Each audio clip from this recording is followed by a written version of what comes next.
नमस्कार, आप देख रहे हैं आवाज इंडिया, देश की भरोसेमंद आवाज। मैं हूं प्रतीक्षा। खबरों का सिलसिला शुरू करने से पहले आइए सबसे पहले नजर डालते हैं आज की हेडलाइंस पर। बिहार में 22 नवंबर से पहले होगी विधानसभा चुनाव, चुनाव आयोग की बड़ी घोषणा। बिहार चुनाव के लिए एनडीए में सीट शेयरिंग पर मंथन तेज, जीतन राम मांझी ने कहा ऑल इज वेल। पंजाब के पूर्व मंत्री कालिया के घर ग्रेनेड हमले में जारी एनआईए की चार्जशीट, 2 फरार आरोपी लापता। दार्जिलिंग में भूस्खलन से तबाही, 18 की मौत, पीएम राष्ट्रपति ने जताया शोक। सोनम वांगचुक ने हिंसा में मारे गए 4 लोगों की न्यायिक जांच की मांग की। और अब खबरें विस्तार से। बिहार विधानसभा चुनाव से पहले मुख्य चुनाव आयुक्त ज्ञानेश कुमार आज दूसरे दिन पटना में हैं। उन्होंने चुनाव तैयारियों का जायजा लिया और प्रेस कॉन्फ्रेंस कर आयोग की योजनाओं की जानकारी दी। ज्ञानेश कुमार ने बिहार के मतदाताओं को मैथिली भाषा में अभिवादन करते हुए कहा है कि जैसे हम त्योहारों को उत्सव की तरह मानते हैं, वैसे ही लोकतंत्र के इस पर्व को भी उत्सव की तरह मानना चाहिए। उन्होंने लोगों को बड़ी संख्या में मतदान करने की अपील की।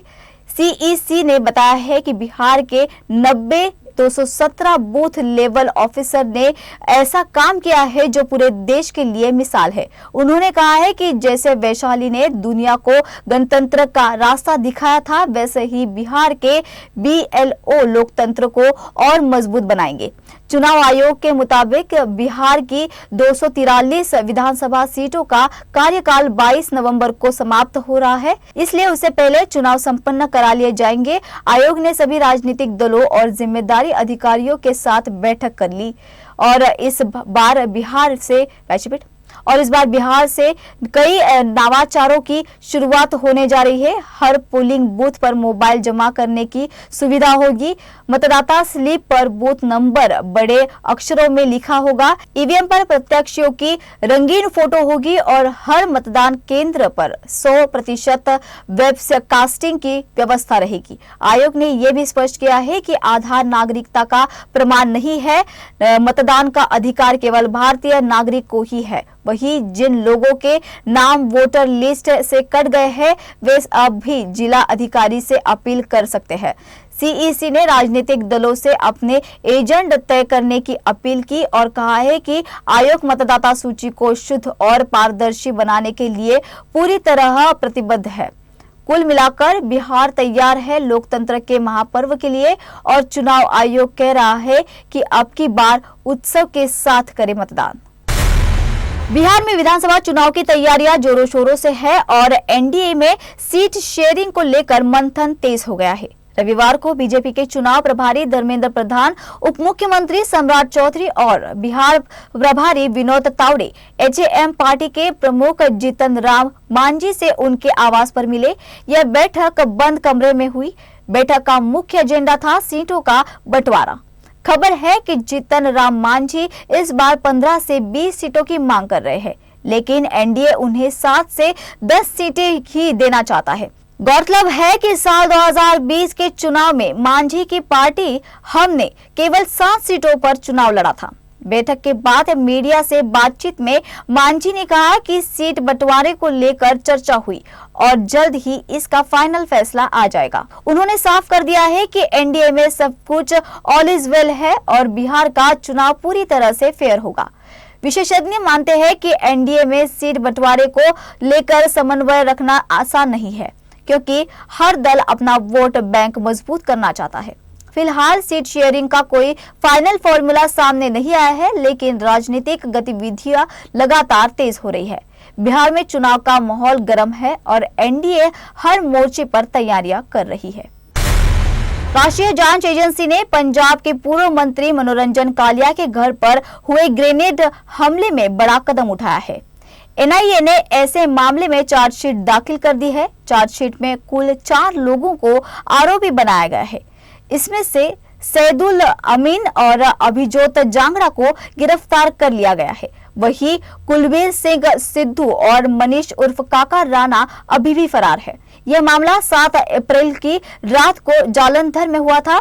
एनआईए ने इस मामले की जांच 12 अप्रैल को अपने हाथ में ले ली थी। जांच में सामने आया है कि प्रतिबंधित आतंकवादी संगठन बब्बर खालसा इंटरनेशनल के सदस्य सिद्धू और मनीष ने मिलकर पूर्व मंत्री और अन्य प्रमुख नेताओं को निशाना बनाने के लिए गिरोह बनाया था। इसका मकसद था कि डर का माहौल फैलाना और जबरन वसूली के जरिए संगठन के लिए धन जुटाना।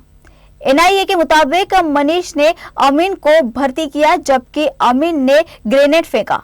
जांगड़ा ने इस साजिश में वित्तीय मदद ली और हमले के बाद सिद्धू और मनीष ने पोस्टर जारी कर इस योजना की जिम्मेदारी भी ली थी।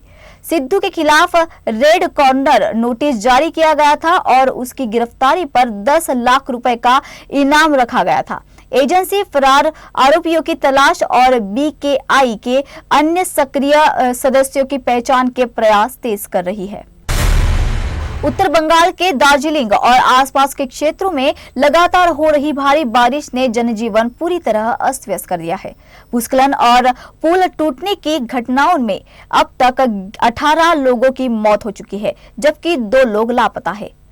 मिरिकी और सुखिया क्षेत्रों में भी हुए भूस्खलनों ने कई घरों को नुकसान पहुंचाया है और सड़कें बंद हो गई है। कालिम्पोंग में भी हालात गंभीर है और कई इलाकों का संपर्क टूट चुका है। राहत और बचाव कार्य जारी है, लेकिन मौसम के चलते अभियान में बाधाएं आ रही है। पुलिस और स्थानीय स्वयंसेवी संगठन मिलकर राहत कार्यों में जुटे हैं। अधिकारियों ने मौत का आंकड़ा और बढ़ने की आशंका जताई है। प्रधानमंत्री नरेंद्र मोदी ने घटना पर दुख जताते हुए सोशल मीडिया पर लिखा कि वह इस जनहानि से अत्यंत दुखी है। उन्होंने मृतकों के परिजनों के प्रति संवेदना प्रकट की और घायलों के शीघ्र स्वस्थ होने की कामना की है। पीएम ने कहा है कि केंद्र सरकार स्थिति पर नजर रखे हुए है और हर संभव सहायता मुहैया कराई जाएगी। वहीं राष्ट्रपति द्रौपदी मुर्मू ने भी हादसे को दुखद बताते हुए शोक संतप्त परिवारों के प्रति संवेदना जताई। उन्होंने राहत कार्यों की सफलता और घायलों के जल्द स्वस्थ होने की प्रार्थना की है। आपको बता दें कि बारिश के कारण दुधिया में एक लोहे का पुल टूट गया है, जिससे सिलीगुड़ी दार्जिलिंग SH-12 पर आवाजाही बंद हो गई है। मिरिक सुखिया पोखरी रोड पर बड़े भूस्खलन ने कई घरों को बहा दिया है और सड़कों को अवरुद्ध कर दिया है। कई गांवों से संपर्क पूरी तरह से टूट गया है और स्थानीय लोग खुद भी राहत कार्यों में लग गए हैं।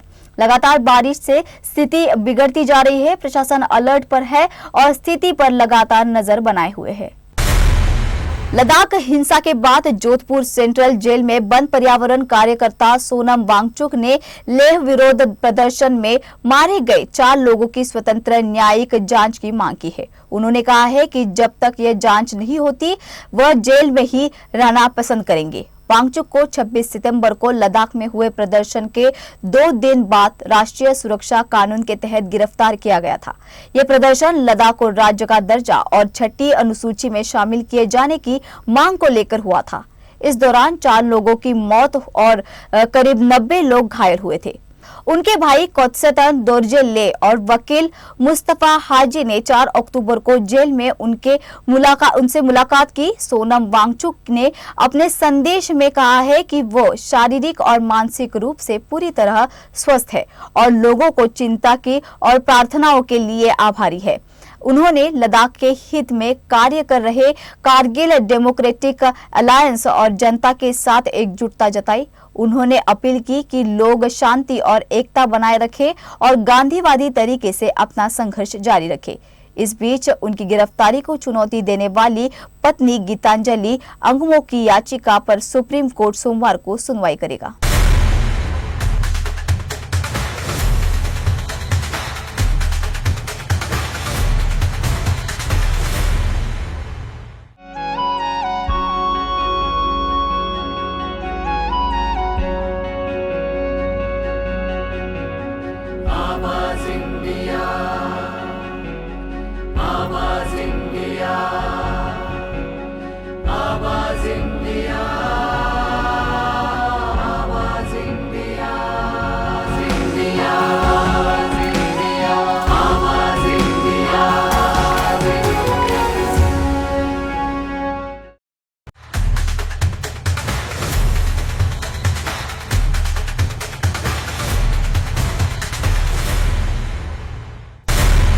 पर्यावरण कार्यकर्ता सोनम वांगचुक की पत्नी गीतांजलि अंगमो द्वारा दायर याचिका पर सुप्रीम कोर्ट सोमवार को सुनवाई करेगा। यह याचिका वांगचुक की एनएससी के तहत हुई गिरफ्तारी को चुनौती देती है और उनकी तत्काल रिहाई की मांग करती है। सुप्रीम कोर्ट की 6 अक्टूबर की कार्यसूची के अनुसार ये मामला न्यायमूर्ति अरविंद कुमार और NV अंजनिया की पीठ के समय सूचीबद्ध है। आपको बता दें कि वांगचुक को 26 सितंबर को लद्दाख में हुए प्रदर्शन के 2 दिन बाद गिरफ्तार किया गया था। यह प्रदर्शन लद्दाख को राज्य का दर्जा और 6ठी अनुसूची में शामिल करने की मांग को लेकर हुआ था। इस दौरान 4 लोगों की मौत और करीब 90 लोग घायल हुए थे। फिलहाल वांगचुक को राजस्थान के जोधपुर सेंट्रल जेल में रखा गया है। वहीं गीतांजलि अंगमो की याचिका में कहा गया है कि वांगचुक की गिरफ्तारी मनमानी, अवैध और असंवैधानिक है, जो संविधान के अनुच्छेद 14, 19, 21 और 22 का उल्लंघन करती है। उन्होंने आरोप लगाया है कि बिना मुकदमे के 1 साल तक हिरासत में रखने वाले एनएसए का गलत इस्तेमाल किया गया है। चीन में माटमो टाइफून के लैंडफॉल से पहले ही तबाही का सिलसिला शुरू हो गया है। ग्वांगडोंग और हेनान प्रांतों में भारी बारिश और तेज हवाओं के चलते अब तक 3,47,000 से अधिक लोगों को सुरक्षित स्थानों पर पहुंचाया गया है। राष्ट्रीय मौसम केंद्र के अनुसार रविवार सुबह माटमो की रफ्तार 151 किलोमीटर प्रति घंटा दर्ज की गई है और दोपहर में यह झानजियांग क्षेत्र से टकराया। मौसम विभाग ने रेड अलर्ट जारी किया है, जो चीन की चेतावनी प्रणाली का सबसे ऊंचा स्तर है। हेनान में उड़ानें और सार्वजनिक सेवाओं को बंद कर दिया है। 1.97 लाख से अधिक लोगों को पहले ही सुरक्षित निकाल लिया गया है। मकाओ समेत कई क्षेत्रों में स्कूल और ट्यूशन कक्षाएं भी रद्द कर दी गई है। ग्वांगडोंग के दक्षिण पश्चिम हिस्सों में माटमो का सबसे ज्यादा असर देखा गया है, जहां समुद्री पानी की लहरों ने तटीय गांवों की सड़कों को डुबा दिया है। झानजियांग से लगभग 1.51 लाख लोगों को निकालकर सुरक्षित स्थानों पर भेजा गया है। 100 से 249 मिलीमीटर तक भारी बारिश की चेतावनी दी है, जिससे बाढ़ और भूस्खलन की आशंका बढ़ गई है। करीब 45,000 लोगों को आपातकालीन शेल्टर में शिफ्ट किया गया है। अब तूफान उत्तर वियतनाम और यूनान की ओर बढ़ रहा है। प्रशासन अलर्ट मोड में है और राहत कार्य तेज कर गए हैं। तमिल अभिनेता और राजनेता विजय की पार्टी टीवीके के प्रचार वाहन के चालक पर एक दुर्घटना के मामले में एफआईआर दर्ज की गई है। यह वाहन 27 सितंबर को करूर में आयोजित उस रैली की ओर जा रहा था, जहां भगदड़ में 41 लोगों की जान चली गई थी और लगभग 60 घायल हुए थे। पुलिस के अनुसार इस दौरान विजय के समर्थक उनके वाहन के बेहद करीब अपनी मोटरसाइकिलों पर चल रहे थे जब यह हादसा हुआ। इस दुर्घटना का वीडियो टीवी चैनलों और सोशल मीडिया पर वायरल हुआ था। कोर्ट ने इस वीडियो का संज्ञान लेते हुए सवाल उठाया है कि जब हादसों में प्रचार बस शामिल थी तो चालक पर कार्रवाई क्यों नहीं की गई। कोर्ट ने यह भी टिप्पणी की है कि वीडियो में साफ तौर पर 2 मोटरसाइकिलों की टक्कर और प्रचार बस का मौके से फरार होना दिखता है। अदालत ने पुलिस की निष्क्रियता पर कड़ी नाराजगी जताते हुए कहा है कि भले ही पीड़ितों की ओर से शिकायत दर्ज न हो, लेकिन राज्य को स्वतः संज्ञान लेना चाहिए था। साथ ही एक और दुर्घटना की क्लिप में बस के पिछले हिस्से में टक्कर देखी जा सकती है। अदालत ने इसे हिट एंड रन का मामला मानते हुए पुलिस पर प्राथमिकी दर्ज करने का आरोप लगाया है। तो रविवार को करूर पुलिस ने पुष्टि की कि अब इन दोनों मामलों में केस दर्ज कर लिया गया है। मामले की जांच जारी है। मुंबई के कुर्ला में लगे आई लव मोहम्मद पोस्टर अब राजनीतिक विवाद का रूप ले चुके हैं। बीजेपी नेता किरीट सोमैया ने आरोप लगाया है कि कुछ मुस्लिम युवक जबरन कार, ऑटो और 2 व्हीलर पर ये स्टिकर चिपका रहे हैं। सोमैया ने इसके खिलाफ स्थानीय पुलिस थाने में लिखित शिकायत भी दी थी। वहीं अब इस मामले पर किरीट सोमैया ने आरोप लगाया है कि उन्हें धमकाया जा रहा है। सोमैया ने एक वीडियो भी जारी किया है, जिसमें कामगार नेता मोहसिन खान और शिवसेना के सांसद के बीच बातचीत रिकॉर्डिंग बताई गई है। तो सोमैया का कहना है कि उन्हें डराने का प्रयास किया जा रहा है, लेकिन वो ऐसी धमकियों से डरने वाले नहीं। बीजेपी नेता ने पुलिस से कड़ी कार्रवाई की मांग की है। आई लोग मोहम्मद जबरदस्ती दादागिरीचं अभियान याच्या विरोधात मी पोलीस तक्रार केली तर आता मला धमकी दिली जात आहे। उद्धव ठाकरे सेनेचे खासदार संजय दिनाबामा पाटील आणि कामगार नेता मोहसिन खान यांचा व्हिडिओ व्हायरल होतोय। आता धमकीला आम्ही घाबरणार नाही आहोत। कोणत्याही प्रकारचे अशा प्रकारची जबरदस्ती दादागिरी वाला अभियान नहीं चालणार।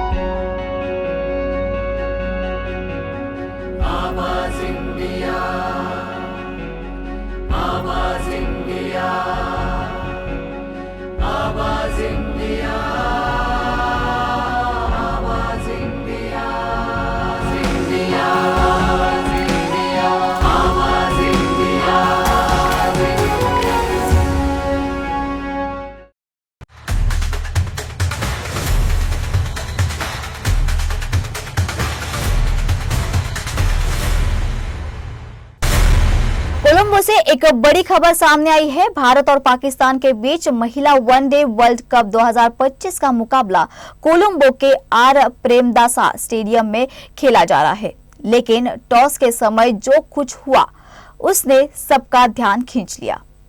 पाकिस्तान की कप्तान फातिमा सना ने टॉस में साफ बेईमानी की। वीडियो में देखा गया है कि सिक्का उछालते समय उन्होंने टेल्स पुकारा, लेकिन सिक्का हेड्स पर आया। मैच रेफरी ने हेड्स आने का कॉल किया और उसके बावजूद फातिमा ने टॉस जीतने का दावा किया और पहले गेंदबाजी का फैसला कर लिया। यह घटना उस समय मैदान पर किसी की नजर में नहीं आई, लेकिन बाद में आईसीसी ने सोशल मीडिया पर टॉस का वीडियो पोस्ट किया और पूरी पोल खोल दी। टीम इंडिया का पाकिस्तान के खिलाफ वनडे रिकॉर्ड भी एक तरफा है। अब तक 11 मुकाबले में भारत ने सभी मैच जीती है और इस फॉर्म को जारी रखते हुए एक बार फिर जीत की राह पर नजर है। खेल की दुनिया में यह मामला सिर्फ विवाद नहीं बल्कि खेल भावना और ईमानदारी की परीक्षा भी बन गया है। महिला क्रिकेट वर्ल्ड कप के मैदान पर आज कुछ ऐसा हुआ जिससे पल भर के लिए स्टेडियम को सुन कर दिया।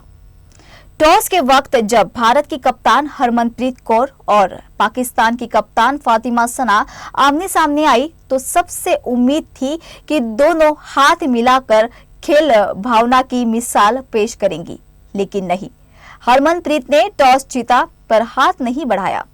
फातिमा ने भी पूरी दूरी रखी और बस हल्की सी मुस्कान और फिर सीधा मैच की तैयारी। ये वह तस्वीर है जो कुछ हफ्ते पहले मेंस एशिया कप में देखी गई थी। तब भी टीम इंडिया ने पाकिस्तान से हाथ मिलाने से इनकार किया था और अब महिला टीम ने भी वही रास्ता चुना। सूत्रों के मुताबिक बीसीसीआई ने खिलाड़ियों को साफ निर्देश दिए हैं कि मैदान पर सिर्फ खेल, कोई व्यक्तिगत मेलजोल नहीं। इस रुख ने क्रिकेट की दुनिया को दो हिस्सों में बांट दिया है। किसी के लिए ये देश के सम्मान की बात है तो किसी के लिए स्पोर्ट्समैनशिप पर सवाल। लेकिन एक बात तो तय है कि आज के मैच में सिर्फ बल्ला और गेंद नहीं, भावनाएं भी भिड़ेंगी, क्योंकि जब बात भारत पाकिस्तान की हो तो हर मुकाबला एक जंग बन जाता है और इस जंग में हरमनप्रीत ब्रिगेड आज मैदान पर हैंडशेक नहीं, जीत के लिए उतरी है। आरएसएस ने हाल ही में अपने स्थापना के 100 वर्ष पूरे कर लिए हैं। इस मौके पर आयोजित एक कार्यक्रम में आरएसएस प्रमुख मोहन भागवत और प्रधानमंत्री नरेंद्र मोदी ने भाग लिया। भागवत ने कहा कि संगठन अब पारदर्शिता के साथ पीढ़ीगत बदलाव को स्वीकार कर आगे बढ़ने की तैयारी में जुटा है। उन्होंने बीते 100 वर्षों की उपलब्धियों पर प्रकाश डालते हुए कहा कि संघ ने राष्ट्र निर्माण में लगातार कार्य किया है। वही सहकार्यवाह दत्तात्रेय होसबाले ने बताया कि संघ को जनता के समर्थन और आलोचना के बीच भारत का सबसे बड़ा स्वैच्छिक संगठन बनाने का प्रयास सफल रहा है। वहीं बॉलीवुड अभिनेता रणवीर सिंह ने भी इस खास अवसर पर वीडियो जारी कर आरएसएस को बधाई दी। उन्होंने कहा, मैं रणवीर सिंह आरएसएस को 100 वर्ष पूरे होने पर हार्दिक शुभकामनाएं देता हूं। पिछले 100 सालों में संघ ने देश की सेवा में जो योगदान दिया उसके लिए मैं दिल से धन्यवाद देता हूं। वीडियो के अंत में उन्होंने एक बार फिर देश की सेवा में लगे स्वयंसेवकों का आभार जताया। रणवीर की इस प्रतिक्रिया पर सोशल मीडिया पर मिली जुली प्रतिक्रिया देखने मिली। आरएसएस के इस शताब्दी वर्ष को राष्ट्रीय स्तर पर विभिन्न कार्यक्रमों के माध्यम से मनाया जा रहा है। संगठन के वरिष्ठ पदाधिकारियों ने इसे राष्ट्र निर्माण की दिशा में एक प्रेरणादायी यात्रा बताया है। आवाज इंडिया में फिलहाल इतना ही। आपसे होगी फिर मुलाकात, तब तक के लिए नमस्कार।